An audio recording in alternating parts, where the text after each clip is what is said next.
How are we doing, everybody? It's been, a year since we've been back, but we're super pumped to kind of hop back on. Nick texted us and said we need to get going. So here we are the day after Easter. So happy belated Easter to any of y'all out there that are listening.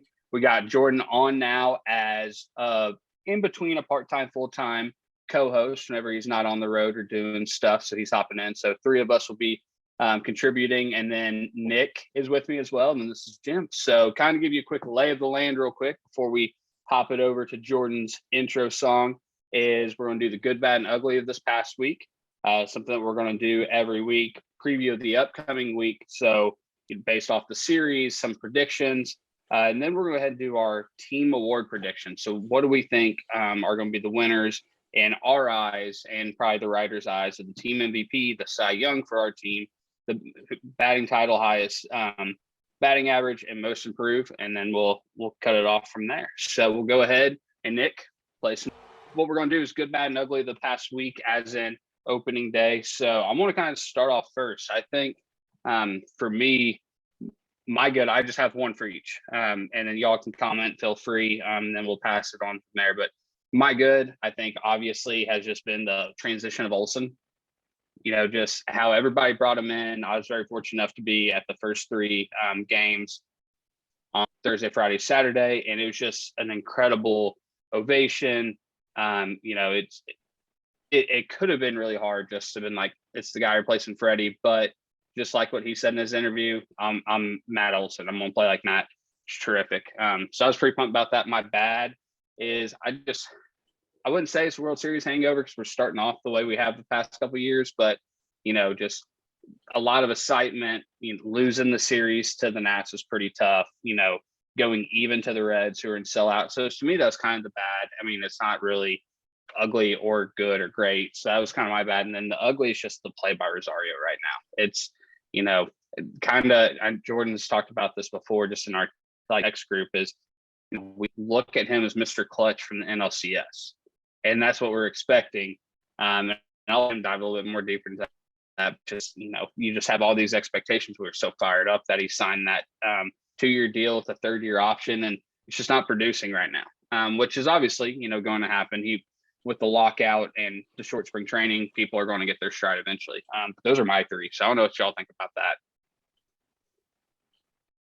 that. Nick, would you like to go first? Yeah, I'll agree with you. Olsen's been probably one of the hottest hitters on the planet to start the season. I mean, through 10 games, I think he's had one of the best starts to a Braves career that you could possibly have.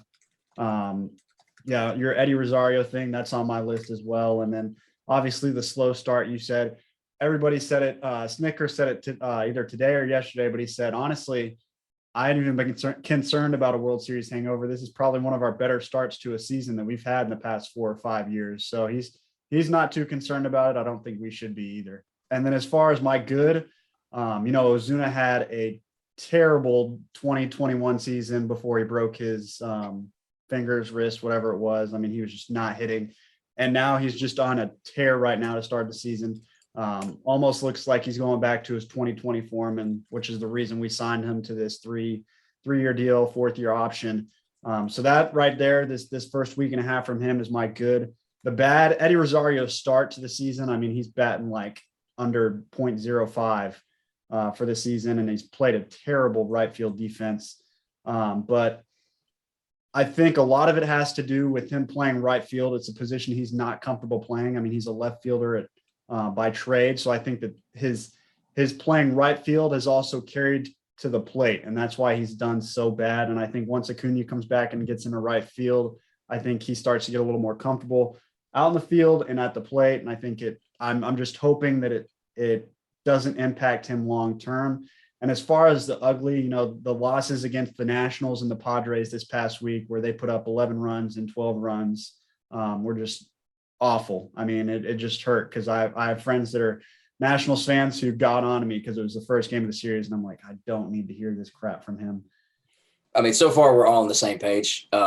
Olsen getting off to a great start, and his, after signing a big deal, after being traded, he's not here to replace Freddie Freeman. He's here to be Matt Olsen, and he's been showing that right off the bat. That's been awesome to see. Nick, it's interesting you mentioned Ozuna. I had that written down too. I think him getting off to a really good start after the disastrous season that was 2021 for him has been very encouraging to see. Ozuna is one of those bats like Acuna that when he's going, everybody else seems to follow when he's going. So if we can keep him hot and keep him on that right track, like you said, the 2020 version of Ozuna, I think he may be a sleeper for, most improved or comeback player of the year, just not just for the Braves, but just league wide.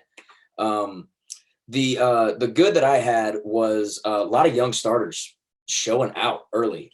Bryce Elder looked really good in his debut. Kyle Wright is looking like the pitcher that we all thought he was going to be when he first got drafted by the Braves. Spencer Strider, who I think is on the mound right now in San Diego as we're recording this. All of these guys have looked great right out of the gate, which was something that I was a little concerned about.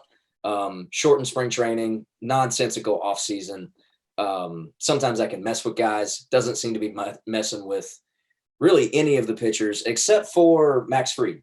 And that's my bad from last week. Max is really struggling to get things underneath him the way that he wants. I think probably because of the shortened spring training.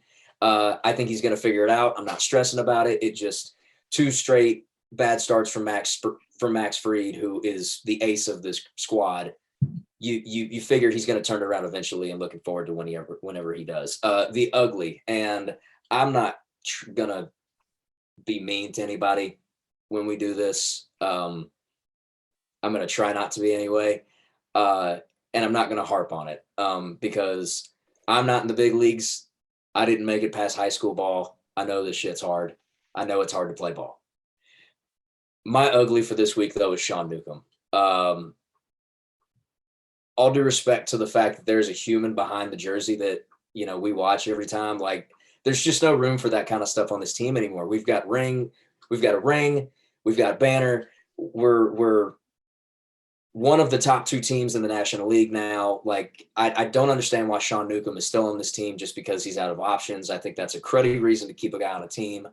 I'm not picking on Sean specifically. I wish him all the success in the world, not in Atlanta, because I think it's time for the experiment to just end and let him move on and find somewhere else that he can, sometimes a change of scenery is all the guy needs. And whatever Sean Newcomb's peak is, I don't think it's in Atlanta. I think we've seen him peak in Atlanta. I think it's time to let him move on somewhere else. So that's my review of this week. And for what it's worth, Sean, I do wish you the best wherever you end up going. I just know that it's not going to be on this team.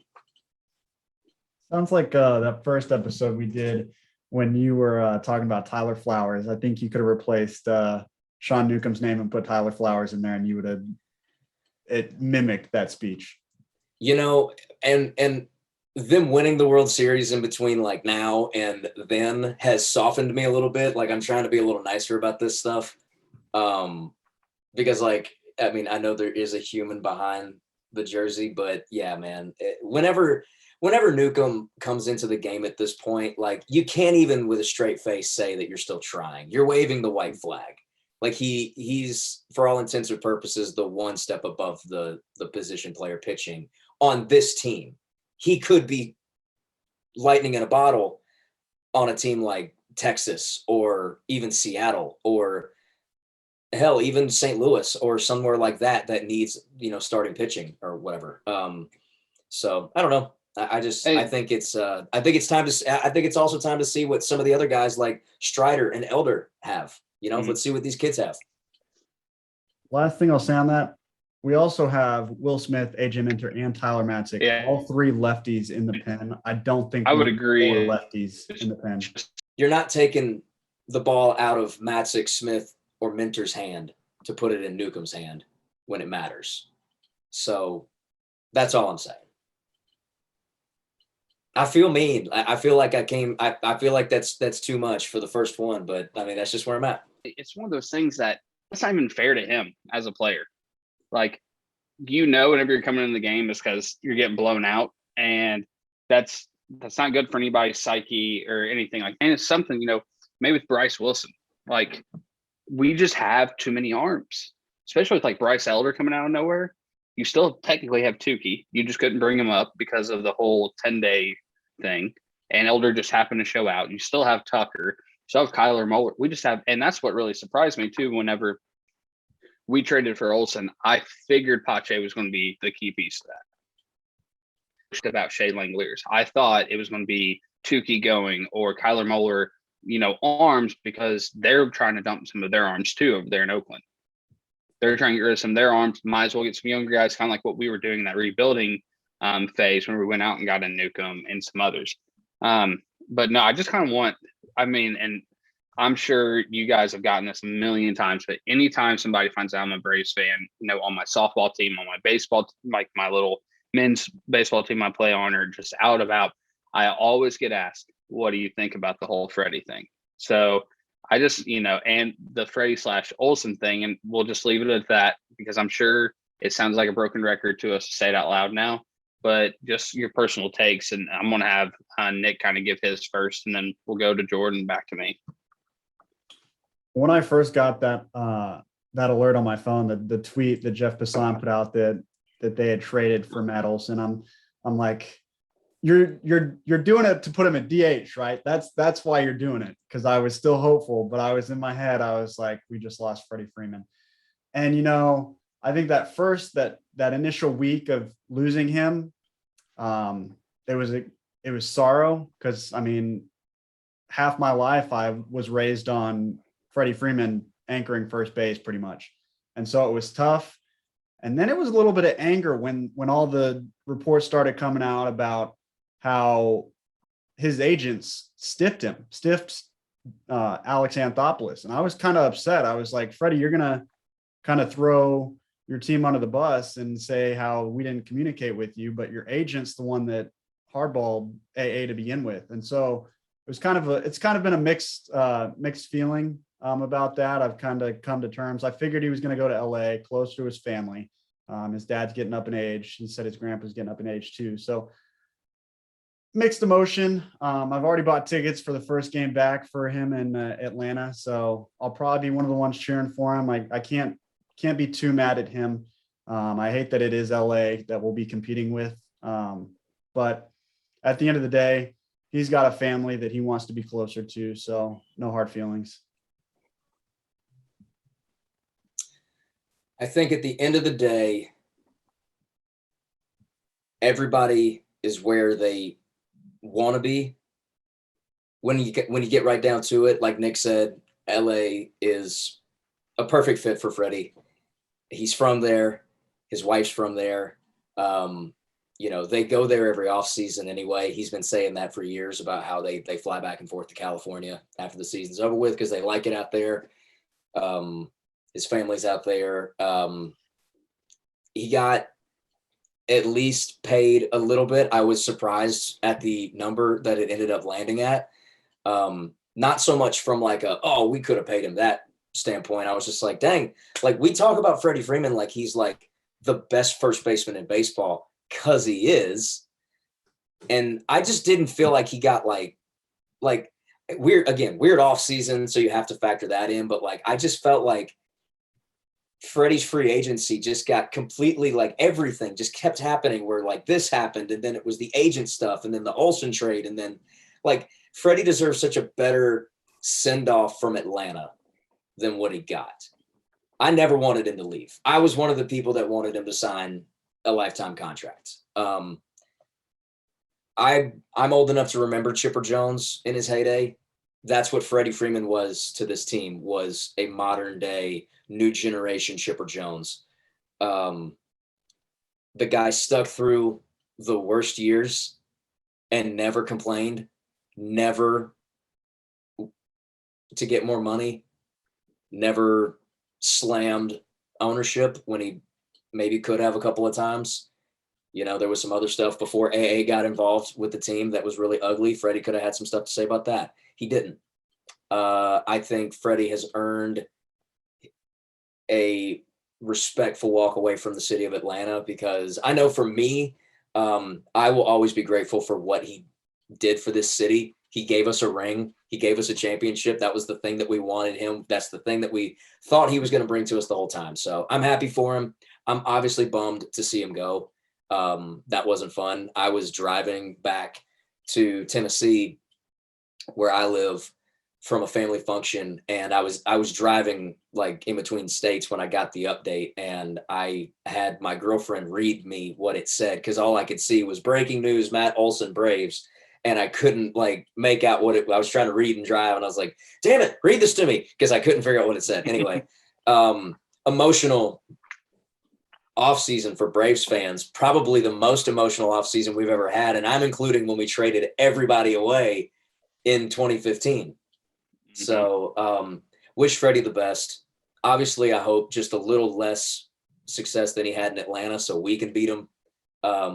Needless to say, I think the Braves-Dodgers rivalry is going to be a lot of fun to watch for a lot of years, because I said this to y'all after the trade got finalized and after they signed Olsen to that big deal. I can't believe I'm going to say this, but like I think, and especially now that the season's a week old, I think we made it out better. I think we might end up in a better position because now we have the money to sign. I know Acuna and Ozzie are locked up, but Max Fried's coming up. We're going to have to pay him if we want to keep him in Atlanta. You never know what free agent might pop up that you might want to put on your team.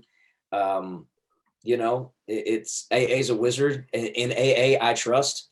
So wish Freddie the best. But I think the Braves are going to be just fine in the post Freddie Freeman era. Yeah, so I've had a lot of emotions. So first, whenever the trade happened, I was bummed. I was excited about about Olsen, but in the end, what Anthopoulos had to do and go in front of that media, like, hats off to him. Like, I couldn't. That is, in your mind, probably the worst thing outside of a major PR disaster that you have to do is say, it's a business. Am I going to sit here and go back and forth with this agent and possibly still lose a first base, the best first baseman? Meanwhile, the second best first baseman is out there on the trade block and people are actively giving offers. And then we're stuck with probably having put Austin Riley at first base. And then, what do we do from there? Camargo, I think, still in the system. It's going to be at that is a kick in the nuts after winning the World Series. So, but then after all those reports came out about the agent, it was one of those things where, he's good for him. I appreciate his time. Best of luck to him outside of any future playoffs. I hope he never sees a World Series again, because that means he has to go through us. But in the end, if he's happy, great. Matt Olson, it looks like he's having a ball. And you're seeing, like, right now, the stuff going on between him and d'Arnaud with the whole running stuff. Obviously, him and Dansby have a connection from whenever they're supposed to go to Vanderbilt together. And I think he just fits in with the club well. And I think he is more of a sociable type guy than Freddie. I feel like Freddie came, had jokes, had his friends with older people, got out because he had a family. And I think Olsen just connects with, like, the younger guys much better. So I think it's good enough for us. And then what the people out in Oakland been tweeting about lately, I think this is exactly what Pache needed too in this trade. Like, the dude's having a blast, and I'm pumped for him because everybody thinks he'd be like a next Andrew Jones, and he's almost kind of showing out over there, which is great. So good for him. Just it was just going to be so tough. Granted, we could probably use him right now, but in the longevity of things, it was you're not going to be able to afford somebody that caliber with Ronald Acuna if you want to lock him up for the rest of his career. So this, that's one of those things like it's over with, but I'm more happy Olsen is on the team than I thought I was going to be whenever all the rumors were going on. So I want to say one more thing about it too, is I hope we move off of it, like, after Freddie makes his return to Atlanta in June 23rd or 24th. June. So that series, when LA does come back to Atlanta, I hope that is the last we ever have to talk about, like, ooh, there's, tension between Braves fans and Freddie, because the truth of the matter is, like Nick said, there shouldn't be. Like, it's over with. It's done. It was what it was. Did it end kind of hairy? Of course it did. Atlanta has an unfortunate history of ending their tenure with superstars very poorly recently. Julio Jones comes to mind, Matt Ryan comes to mind, and now unfortunately Freddie Freeman is mixed in that. If I can hope for one thing, I know Jimbo's happy about the Matt Ryan one, but and honestly I am too, but we'll get into that another time. I hope Freddie comes back to a standing ovation because that's the only return sound he deserves. Any fan that boos Freddie Freeman when he comes back to Atlanta should be thrown out of the stadium, no questions asked. And I hope we can put it behind us because I'm really tired of talking about how like somebody did this wrong or that wrong. It's like, I love Freddie Freeman. I'm always going to love Freddie Freeman. I'm going to root for him as a player, obviously not the team that he's on, but you know, it's fun to follow these guys' careers. Like Pache, like I think he needed a change of scenery. It's going to be fun to see him grow as a player in Oakland. Yeah, and he also needed a change in the batting order and not batting in front of the pitcher, which probably screwed him right away coming up. But speaking of looking into the future, Jordan, try to, kind of kick us off with what you're seeing for this upcoming week in terms of who we have on deck, which I know is Dodgers, your prediction in terms of, maybe some outcomes or, which players are you looking to kind of shine for us in these next two series in the next week? Yep. So we've got the Dodgers coming up after this San Diego series wraps up tonight, like I said, as we're recording this. We've got Monday night is Clayton Kershaw, fresh off being pulled out of a perfect game. Good job, Dave Robertson. He's going up against Huascar Ynoa, who was the National League version of Shohei Ohtani last year. Hopefully he can get back into form on Monday night at Dodger Stadium. On Tuesday, scheduled starters are Maximus Fried, looking for him to get back on track against Walker Buehler. Buehler on Tuesday. And then Wednesday, rounding out the series, is a day game between Chucky Morton and Tony Gonsolin. Charlie Morton is tougher than you, by the way. That man broke his leg in November. Let's not forget. October. It was late October. I'll start with the Dodgers series. I mean, obviously, you just hope to win one in Dodger Stadium. The Braves historically are not very good on the West Coast, but we've played pretty good out of the gate. I know it's been like kind of a fumble, but you can only hope for one in LA. Maybe you can grab two, like I said, if Max and Charlie kind of get back on track and get rolling again. Maybe some of the offense starts to pick up behind Ozzie and Olsen, the O's and Ozuna.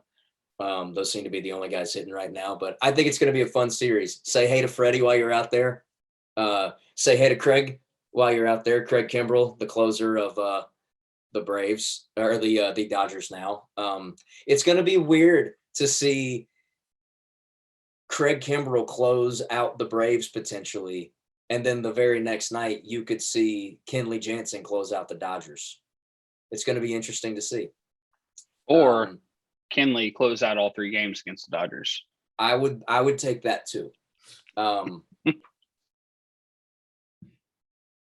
I saw something pretty funny I have to share with y'all when it was announced that Craig had been traded to the Dodgers. I saw a meme on Twitter that was it was Craig with his hands over his head like still pose, and it said, "When you finally get to pitch in Dodger Stadium." And I remember seeing that, just thinking like, that's only funny because we won now. If I had seen that like last year and Craig had been traded to the Dodgers, I would have been ready to jump into traffic. But anyway, so that's the Dodgers series. And then the starters are not listed for the Miami series in Atlanta yet. But in between the Dodgers series and the Miami series is something we haven't seen so far this year, and that's a day off. And I think by the time we get through LA, we will desperately need a day off for these guys. But just keep winning where you can, man. It's early. Acuna is not even back yet. That's kind of going to be my thing for at least the month of April, the last 2 weeks of April, is just win when you can. Stay in it. Ronnie's right around the corner. And, some guys are still shaking off the cobwebs from a weird offseason. So, yeah, that's the upcoming week. Yeah, I look forward to some of those pitching matchups because I mean, Bueller is good, but we know how to get to him. And it's one of those things we never hit Kershaw. So that's one of those games that I'm just kind of circling as like, I don't know, like I'll watch it for sure, but like I'm kind of expecting it to be like not a fun game, you know. Well, something we with just never hit him. With Olsen and him being pretty good lefty on lefty, you never know if that can kind of spark the team, you know, with him batting second. And, you know, Ozzy's a pretty solid right-handed hitter. And 1-2 off the bat, you got two people on base. It's like, you know, it's no big deal. But granted, you know, I'm not a major league player, don't know the mindset of that. But I think I look forward to the Bueller because he's always had last year he had a 2.5 ERA for majority of the season. And it's just one of those things. If he gets up 1 or 2 bad hits, he trashes himself in his mind. So that's what I'm most looking forward to. And then obviously, Amy, I think it's going to be kind of cool. You know, kind of what ovation Jorge Soler gets coming back to Atlanta, because that dude literally left a giant mark on the Braves, and then, you know, got himself paid, which is great. I forgot about Jorge coming home. Say hi to Soler this weekend. Yeah, I think that would be hype. I wish I could be there for that. And because I mean, even now, whenever they show World Series highlights, that's the first thing that gets played is that homer. You know, that literally I don't even think it still landed. So that's what I'm most looking forward to. And then obviously, you know, we know that these guys can get hot, and 1 through 9, even Swanson can get hot. Eddie can get hot. You saw it in the 16-2 win or whatever it was against the Nats, is they can tear it up. So that's what I'm most looking forward to, is just going to get the bats back. Nick, you got anything else? Yeah, to add to your Clayton Kershaw thing, the last time I think we saw Clayton, we beat him in the NLCS. And so a lot of this lineup really hasn't seen him. Austin Riley, I mean, he was in that lineup in the NLCS, but like this is kind of a new lineup aside from Dansby and Ozzy, who haven't been here. So I mean, Matt Olson's new, Ozuna's hasn't really faced him as a Brave aside from that NLCS matchup, and then the rest of the lineup is kind of new to the team. So maybe it's new. A new page has been turned in the book, and we can get to Kershaw and maybe take two out of 3 or 3 out of 3. I think that Wednesday game is probably for sure in the book with us if Morton can bounce back from the game against San Diego. I'm almost positive we can take that game. That I don't know if Max has got it yet. I've got to see him pitch really well to finally get on that train, because last year was kind of, the first half was rough for him, and then the second half he turned into Greg Maddux. But it'll be an interesting series. It'll be interesting to see how the players react, especially when they get on first base. That's honestly what I'm watching for this series. Is just watching the guys get to first base and say hey to Freddie. I feel like that's going to be, like, especially when you get to guys like Ozzy and, you know, Dansby, who, you know, looked up to Freddie for those last couple of years leading up to the World Series run. And, you know, hey, maybe Freddie's got some words for Matt Olson, his first trip to first. You know, you never know. It's going to be fun to see. I hope you're right, Nick, for what it's worth. I hope I'm wrong. It's so ingrained in me to expect a loss from the Dodgers. I still have to shake that after last year. Mm-hmm. No, yeah, it'll be interesting. I think we could walk away with one. But if it's something, you know, like what you said, Jordan, is if we're playing just, you know, slap under the television, you come back. If you look in the middle, or it's like late May into early June, they have a super nice stretch where they play the Nats, and then they have like Miami. It's literally just like back. It's like 7 series worth of, like, you know, teams that aren't that great. I think the Pirates are in there, so like that's where they could really go on their run. While the Phillies and Mets are probably battling each other, they're stuck over, you know, playing the Yankees, or they're out on the West Coast. So it'll be interesting for sure. But I think and Nick, I want you to kind of, you know, lead us off with this. But kind of what are your, you know, predictions of different awards, like for this team that we would give at the end of the year, kind of, aside from the first week, just because we're a little late, who do you think's going to win certain awards? My Team awards, MVP, that is. Yeah, my team MVP, it's really tough. Obviously I could go with Austin Riley. He had a really good start to the season, but I mean, last year he was honestly my MVP. I mean, hit 303 with 30 plus home runs, 100 plus RBIs. And I really think he takes on that next level of being the leader in the clubhouse, even at such a young age. He's really turned the page since his first 2 seasons, last year being amazing. And this year, I think he takes a step up. He's already shown it. As far as my Cy Young winner for this team, it's been the best starting pitcher we've had so far in Kyle Wright. Like, I mean, I think last year, him pitching full AAA, and then from the first 2 starts I've had, he's got it. He's got it all. Like, I mean, he's been able to do everything. I think as the season goes on, he'll go longer in games. All these pitchers are having a hard time going 7-8 innings. I don't think there's really any Braves pitcher that can do that aside from Morton, can go 7, and Max Fried late in the season last year, I think through 2 complete games. And then the batting title, obviously the hottest hitter on the planet right now, and Matt Olson. I really don't see anything slowing him down. I've read a couple articles. I know David O'Brien put one out of him using a pitching machine to hit the elevated fastball, and his whiff rate has gone down significantly over the past couple seasons, and it's even lower right now. Walks are up. I think he's got 4 or 5 walks more than he does strikeouts, and I can see that continuing throughout the season. And then the last award, most improved. Kyle Wright didn't pitch much last season, but I mean, since he's been in the big leagues, I think he's the most improved so far on this Braves team. So that's where my awards are sitting at the moment. All right. So team MVP for me is, this feels like a kind of a cop-out answer, but I'm going to explain to you why I'm going with it. My MVP for this year is Ronald Acuna. So everybody wants to talk about World Series hangover. Everybody wants to talk about how this team might go through some growing pains because of the magical run that they ended up being on last year is not a sustainable thing. I've watched baseball long enough to know that I understand that. I know that that's a thing. I know it's gonna take team chemistry to get back to where we were. Ronald Acuna is now the heart and soul of this team. Now that there is no Freddie Freeman, Matt Olson is more of that role player guy, kind of like Austin Riley, where he's gonna hit you 303, but he's not gonna be real loud about it.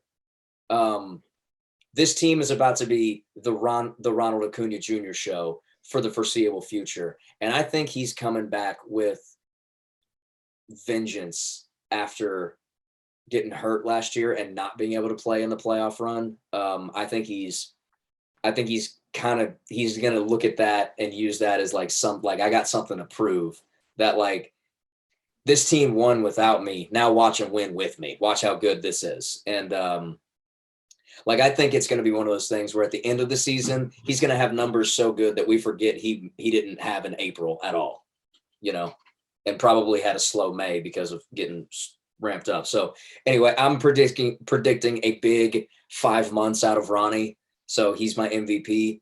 My Cy Young, I'm aware that he probably doesn't win this. This is just the pitcher that I've got my eyes on right now is Spencer Strider. Guy came out of nowhere to start his season in the World freaking Series last year. I got to watch that guy and see what he looks like. And he's been really good the first week. Everybody wanted to talk about the weapons in the pen with Kenley and Will Smith, and Colin McHugh was a sneaky signing that is going to look really good all season. If you have guys the thing that you like about Colin McHugh is that Colin McHugh can throw you a couple innings when you need him to. Spencer Strider can do that same thing, and Spencer Strider's got gas. He's throwing triple digits. He's in the trips on his fastball, and he can do that for 2 to 3 innings a game. And then you can go to Colin McHugh the next day and do the same thing. So, yeah, I saw who's warming up in the Oh, dang it. So for if somebody's watched this on YouTube, you could see my reaction, Nick's reactions. We're watching the Sunday night game as we're recording, and we were talking about Sean Newcomb throwing in a white flag, and here he is warming up in the bottom of the 8th. But that's where I'm going to leave it. Jordan, sorry to interrupt.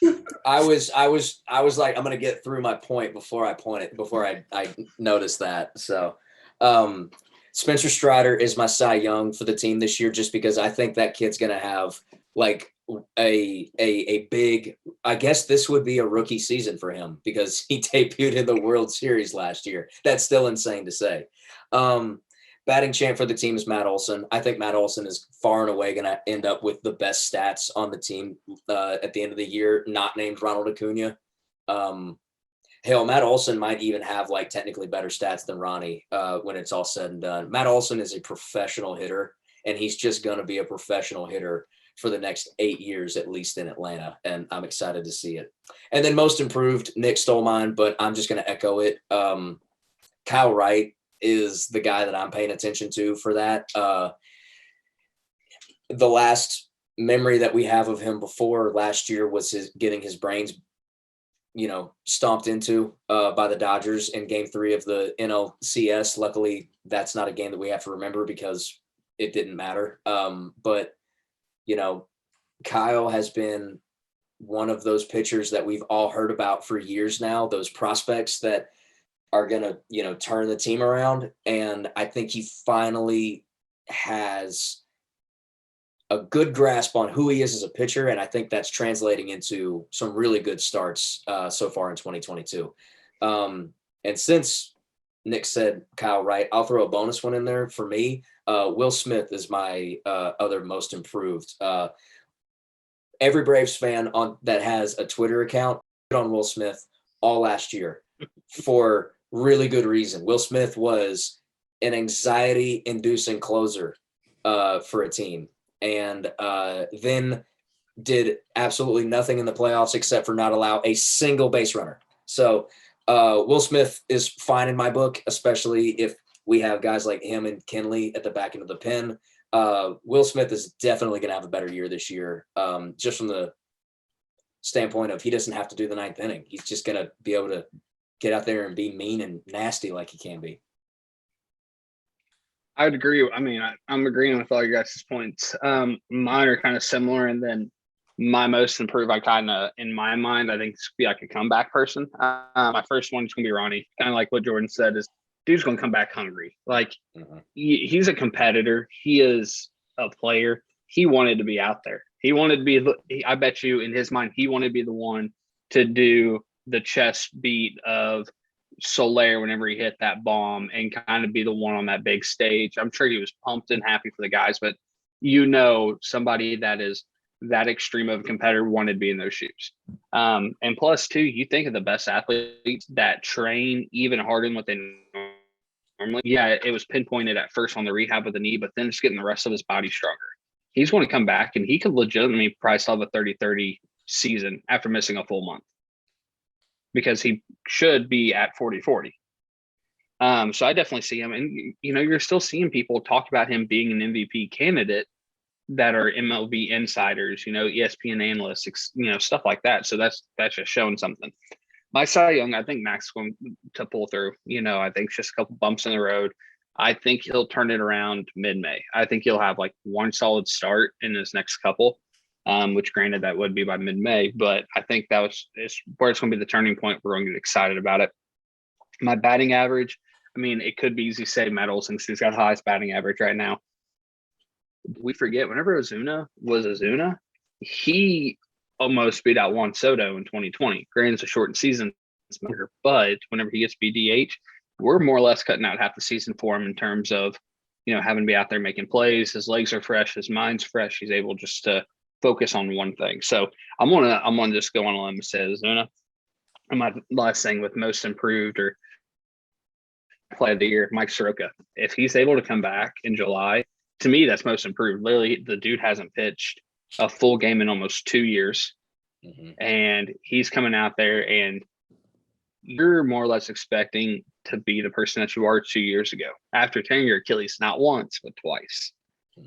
And so I already heard he's flat ground throwing, which is fantastic, better than him, day one out of the boot, re-tearing his Achilles, like he did last time. So that to me, I think the most improved is just because he's more or less going to have to learn how to be an MLB pitcher again, being away from that long. So those are kind of mine. I would think Kyle Wright will do great, and then just seeing some of these other people kind of come through, but those would for sure be mine. I don't know if you guys have any thoughts about that or any of our others. I gotta say, this is the first time I've gone into a baseball season confident that my team would win a World Series. It's amazing what a World Series win will do.